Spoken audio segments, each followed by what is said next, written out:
தமிழ் புத்தாண்டை முன்னிட்டு யாருக்கு லாபம் இருக்கோ இல்லையோ விவசாயம் பண்ணுறவங்க எல்லாத்துக்குமே பயங்கரமான லாபம் இருக்குங்க. வேற யாருக்கிட்டையுமே இல்லாத இந்த ஒரு டெக்னாலஜி நம்ம பவர் வீடரில் மட்டும்தாங்க இருக்குது. இந்த ஒரு பவர் வீடர் இருந்தால் போதுங்க விவசாயத்துக்கு தேவையான எல்லா வேலைகளையும் செஞ்சுக்க முடியும். பைக்கில் மைலேஜ் பார்த்துருப்பீங்க, நம்ம எம்டிஎம்மோட காவேரியில் மைலேஜ் இருக்குது. அது உங்களுக்கு தெரியுமா? வணக்கம் விவசாய பெருமக்களே. பவர் வீடர்னு எடுத்துக்கிட்டாலே அதை வச்சு சேத்தளவு ஓட்டிக்க முடியும், களை எடுத்துக்க முடியும், வட்டப்பாத்தி எடுத்துக்க முடியும். இந்த மாதிரி ஏகப்பட்ட வேலையில் செய்ய முடியும் அப்படிங்கிறது நம்ம எல்லாத்துக்குமே தெரியும்.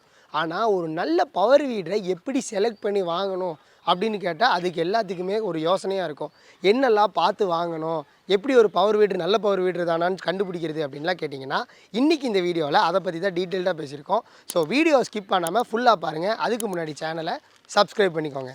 ஃபஸ்ட்டு நீங்கள் ஒரு பவர் வீடர் வாங்க போகிறீங்க அப்படின்னா நீங்கள் செக் பண்ண வேண்டியது அதில் சஸ்பென்ஷன் இருக்கா அப்படின்னு நீங்கள் கேட்கணும்.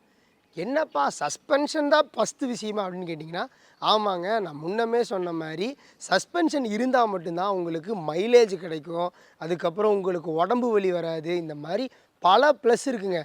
ஒரு நிமிஷம், மைலேஜுக்கும் சஸ்பென்ஷனுக்கும் என்ன சம்மந்தம்னு கேட்குறீங்களா? ஆமாங்க, சஸ்பென்ஷன் இருக்கும்போது உங்களுக்கு வைப்ரேஷன் வந்து ரொம்ப கம்மியாக இருக்கும். ஸோ அதனால இன்ஜின் லோட் ஆகாது. இன்ஜின் லோட் ஆகலை அப்படின்னாலே கண்டிப்பாக நமக்கு மைலேஜ் அப்படிங்கிறது அதிகமாக கிடைக்கும். அடுத்தது இந்த சஸ்பென்ஷனில் பெரிய ப்ளஸ் என்ன தெரியுங்களா? இது இருக்கும்போது உங்களுக்கு உடம்பு வலி அப்படிங்கிறது சுத்தமாக இருக்காது. ஏன்னா வைப்ரேஷன் கிடையாதுன்னு நான் முன்னாடியே சொல்லியிருந்தேன். அடுத்தது சஸ்பென்ஷன் இருக்கிறது மிஷினுக்கு ஒரு ப்ளஸ் என்ன தெரியுங்களா? பாதி இடங்களில் ஜாயிண்ட் எல்லாமே வெல்டிங்கில் தான் இருக்கும். ஸோ நீங்கள் வைப்ரேஷனை அதிகமாக கொடுக்க அந்த ஜாயின்ட்ஸ் எல்லாமே நாள்பட விட ஆரம்பிக்கும். ஆனால் இதுவே சஸ்பென்ஷன் மாடல் போயிட்டீங்க அப்படின்னா இந்த பிரச்சனை எதுவுமே வந்து இருக்காது.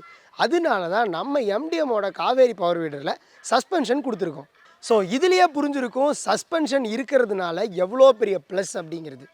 அடுத்தது நம்ம எம்டிஎம்மோட காவேரி பவர் வீடரோட இன்ஜின் பார்த்துட்டிங்க அப்படின்னா 7.5 HP பெட்ரோல் இன்ஜினுங்க. பெட்ரோல் இன்ஜின் அப்படிங்கிறதுனால உங்களுக்கு லைஃப் ரொம்ப நாள் வரும், கூடவே பர்ஃபார்மன்ஸ் அப்படிங்கிறது ரொம்ப சூப்பராக இருக்கும். ஏன்னா இதில் 7.5 HP இன்ஜின் கொடுத்துருக்கோம். ஸோ அதனால இந்த மிஷினை வச்சு நீங்கள் சேத்தளவு ஓட்டிக்க முடியும், களை எடுத்துக்க முடியும், வட்டப்பாத்தி எடுத்துக்க முடியும். அது மட்டும் இல்லைங்க, ட்ராலி அட்டாச் பண்ணி நீங்கள் ரொம்ப ஈஸியாகவே விவசாய பொருட்களை ஒரு இடத்துலேருந்து இன்னொரு இடத்துக்கு கொண்டு போயிட முடியும். ஸோ இது எல்லாத்தையுமே வந்து சாலிடாக பண்ணுறதுக்கு தான் நாங்கள் 7.5 HPயில் ஒரு பெட்ரோல் இன்ஜினை நம்ம காவேரி பவர் வீடருக்கு கொடுத்துருக்கோம். அடுத்தது யாருக்கிட்டையுமே இல்லாத HTP அட்டாச்மெண்ட் இருக்குங்க. ஸோ இது மூலிமா நீங்கள் ரொம்ப சுலபமாக உங்கள் தோட்டத்துக்கு தேவையான மருந்தடிக்கிற வேலையை ஈஸியாகவே இந்த மிஷினை வச்சு பார்த்துட முடியும். அடுத்தது இந்த காவேரி எடுத்துக்கிட்டிங்க அப்படின்னா சின்னவங்கலேருந்து பெரியவங்க வரைக்கும் உபயோகப்படுத்துறதுக்காக இதோட ஹேண்டில் அட்ஜஸ்ட்மெண்ட் அப்படிங்கிறத நாங்கள் கொடுத்துருக்கோங்க. ஸோ அதனால் யாராக இருந்தாலுமே அவங்க ஹைட்டுக்கு ஏற்ற மாதிரி ஹேண்டில் அட்ஜஸ்ட் பண்ணி ஓட்டிக்க முடியும். இவ்வளவு சிறப்பம்சம் உள்ள MTM double suspension Kaveri power வீடரை இந்த புத்தாண்டு விழாவில் நீங்கள் வாங்கும்போது உங்களுக்கு 3 அட்டாச்மெண்ட் டோட்டலி ஃப்ரீங்க. அது மட்டும் கிடையாது, ஃபஸ்ட்டு கால் பண்ணி புக் பண்ணுற 15 பேர்த்துக்கு குலுக்கல் முறையில் 1 கிராம் தங்க நாணயம் கொடுக்க போகிறோம். ஸோ டைம் வேஸ்ட் பண்ணாதீங்க, இப்போவே ஸ்க்ரீனில் தெரிகிற நம்பருக்கு கால் பண்ணுங்கள். உங்களோட தோட்டத்தில் உள்ள வேலைகளை ஈஸியாக பண்ணுங்கள்.